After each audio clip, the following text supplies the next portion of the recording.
Hey everyone, I'm sorry for you guys looking at the floor, but I figured, you know what, a lot of people are sick and tired of me looking at my face and everything, so, well, not sick and tired of it, but I just figured, might as well give you a different look, you know what I'm saying? And also check my battery life while I'm at it on my camera. But I've got a question for you. Game Boy Sage did a journal just today, about 45 minutes ago or so, if you look at the time. And Sage, well, let's just say Sage had some things to say about the recent issue and everything, which is 237. And basically, I guess you could say Sage was kind of like 50-50 on it. Basically, Sage felt that the main story was okay, but really wasn't, and felt that the backup story was done a little better. So, like I said, kind of 50-50. One of the things Sage, though, did bring up, because the title of the article is Sonic 237 Attack of the Mandates. And one of the first things they talked about was the mysterious figure that was supposed to be that was originally told in the description for 237 to be following Sonic and his friends. Well, I think we all know what happened. And Ian Flynn even said something about it, saying, forget about the mysterious figure. So basically, in a sense, and of course if you listen to his interview at Sega Bits, I guess in a sense you can kind of pretty much figure out who that mysterious figure was and why right now it's not being utilized. I mean, if it is who we think it is. And obviously if they're in the Wolfpack and Cat Country vicinity, then yeah, you pretty much know who it is. Now, I don't think Sega had anything to do with the mandate on that. I think it was mostly due to the fact that you got this whole situation going on with Ken Penders. Because, even Ian Flynn said in the interview that it was beyond his control what was going on with Hershey. So there was a lot of things kind of whatever. So if that is the case and that was Hershey, then I guess you could pretty much forget about her ever appearing for quite some time, or that whole issue being resolved for the foreseeable future, as Sage kind of put it. Another thing that really surprised me was Sage has actually come out, and I don't know if this was just out of frustration or just ranting a little bit, but Sage came out, and I never thought I'd see this. I mean, I know how they felt about it. I've mentioned how I feel about it. But Sage actually came out and said that they're getting a little sick and tired of the whole Mecha Sally angle. Yeah, hard to believe, right? That they're getting sick and tired of basically the portion of the angle they're getting sick and tired of is everybody seeing her for the first time and being shocked that she's roboticized and she's been weaponized and all that. However, there are those that still have hope that she's still inside there. There's some person over at Sega Forums that said, I think it was Sega Forums that said, wow, and to quote something what they said, it was like, wow, she must be far gone, she must be way gone or something like that in the mind if she's willing to give up the tactical information.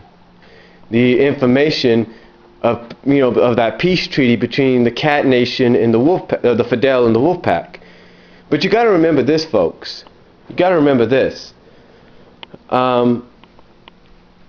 It's not entirely just Sally saying this. It's basically because she's under his control, and to quote what the Uncle Chuck character said in Sonic Conversion of SatAM, in SatAM, they know everything, they just can't do nothing about it.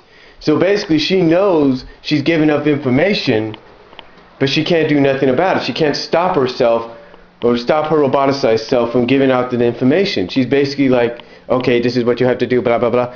It's like, she can't stop herself. She can't, resist. She's got to say it. It's kind of like when you take a look at the episode Dulcie and you look at Spyhawk. In the Dulcie episode, Robotnik basically probed the minds of one of the roboticized dragons to find out about a dragon's nest. Excuse me. And he had connected Charles's some wires to Uncle Chuck's head to try to find out the location of Knothole. So when you add all that together, folks, you pretty much have the formula for something that's not going to be. Basically, when you look at those two, you pretty much know that no matter where you are, no matter who's the roboticized victim, they're always going to give out information whether they want to or not. So I don't think it's the fact that she's far gone. I think it's just because of the fact that right now she's got to obey his command. Now, again, some people do have some hope for her. There's no doubt about it. There's no doubt about it. Blackwinged over at DA feels there's some hope there because, he feels Sally might have been the one to take the Blue Chaos Emerald, and that she did kind of acknowledge Monkey Kong. When Monkey Kong said that he loved her, she acknowledged it by saying, asking, "You love me?" It's like, it's starting to kind of dawn on her, maybe she's trying to wake up from it. I don't know. But still, there are some people like that pretty much have an idea of what could happen. But again, Sage kind of surprised me. Sage is trying to give Ian credit, and to Sage's credit and everybody else's credit, you got to give, basically you do got to give Ian Flint credit. I mean, he's trying his best, whether we like some of the decisions he makes or not. Whether we like some of the decisions he makes or not, you got to give the guy credit. At least he's going out there and saying, look, here's what I'm going to do. This is what I got planned. End of story. So again, at least you got to give the guy credit because he's trying his best to give the fans what they want. But again, like Sage said, because of these mandates, there are certain things that are not being done. And also, surprisingly, Sage has said that, and again, if you want a link, I'll provide it down below. I'm not reading anything off. I'm just letting you know what I read. I'm just giving you some notes, some highlights. Sage basically is getting sick and tired of it. Basically, like I said, getting sick and tired of the whole everybody being shocked that, Sally's roboticized and weaponized.